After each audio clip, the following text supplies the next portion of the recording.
This video will be about circles. Now, we've already studied circles in both degrees and radians, and we know that around a circle is 360 degrees. If I start here, all the way around is 360 degrees. And we also did that in radians. So, not the best circle, but all the way around is 2 pi radians. And then we divided that into parts. So for instance, half of this would be 180 degrees, and half of 2 pi would give us 1 pi.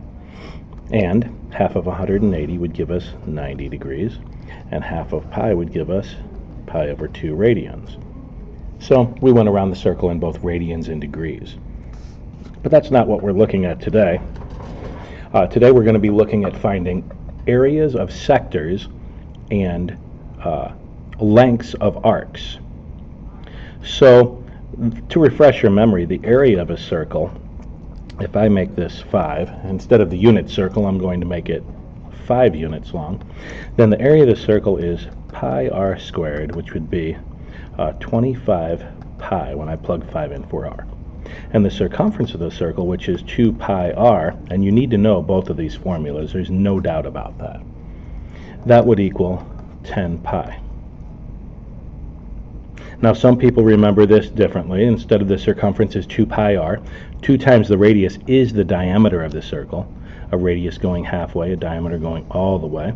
So 2 times the radius is the diameter. So some people write it as pi d. Same thing. If it's 5 for the radius, then it's 10 for the diameter, and I get 10 pi. But what we'll run into is we'll want to know the area of, for instance, try to draw it a little more realistically, the area of a circle with a radius of 5 at a 40-degree angle. This is called a central angle. It comes from the center of the circle. And the way we can set this up is to say that the part out of the whole equals the part out of the whole and set up a proportion. So in other words, the area of this whole circle right here is 25 pi. We already established that. And I want this 40-degree part, just that part of the area. Well, it's definitely less than half. Half of this, I would, if I wanted half the area, all of that, I'd just cut 25 pi in 2 parts. If I wanted a fourth, which it's less than that, I would cut 25 pi into 4 parts, 25 pi over 4. If I had a 45-degree angle, that would be half of 90. That would mean there are 8 parts here. I would do 25 pi over 8. But I have 40 degrees. So what I really have is I have the part 40 degrees out of the whole thing, 360. That is the fractional part of the circle that I have. That'll equal the part of the area over the whole area. And then I could just cross multiply and solve. So I get 360x equals 40 times 25 pi. So if I want to solve for x, I take x equals 40 times 25 pi over 360. Now I'll leave the pi because I want to get an exact value. I don't want to approximate what this is. So in my calculator, 40 times 25 is 1,000 divided by 360 is, I got a decimal that I'm not really wanting. Now I could either go back and do this by hand and reduce the fractions, or my calculator will do this for me. If I go math and I want to convert that decimal to a fraction, and then hit enter again, 25 over 9. It's a nice little feature to know about on your calculator. You want to be able to do it with and without the calculator though. So 25 pi over 9, that would be the area.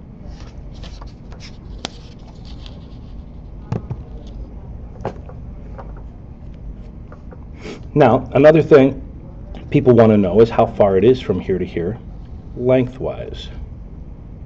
All the way around the circle we know is 10 pi. This is going to be a part of that 10 pi. Definitely half would be 5 pi. If I cut it into 4 parts from here to here at a 90-degree angle, it would be that 10 pi divided by 4 parts. 10 over 4, which would reduce to 5 over 2, so 5 pi over 2. But again, we can use this same method if we want in order to find out how far it is from there to there, and that is just set up the proportion. So if I set up 40 degrees out of 360 degrees equals, I don't know how long it's going to be compared to 10 pi.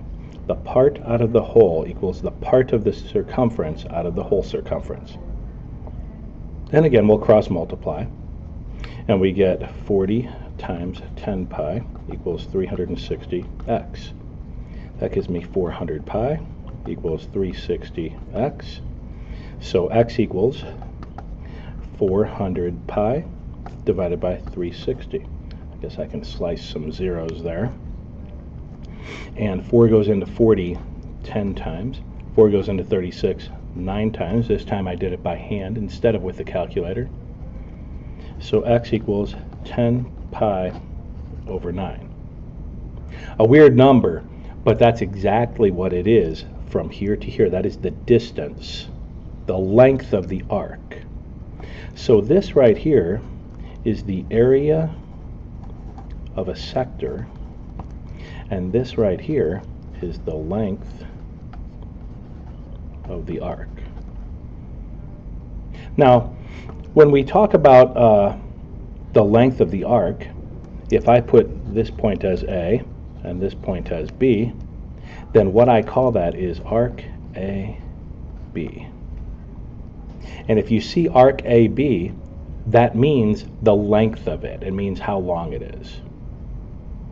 If over here, there's a notation that I want you to know, and that is if I write down the measure of arc AB, that's different. And the measure of arc AB means what they're asking you here, if they ever ask you this, is what is the angle that that arc comes from? The central angle. So that will equal 40 degrees. Again, the measure of arc AB is 40, means the central angle it comes from is 40 degrees. So, now if I give you a radius of a circle, you should be able to find the area of any sector, and if I give you the radius of the circle, then you should be able to find the length of any arc, if you're given the degrees.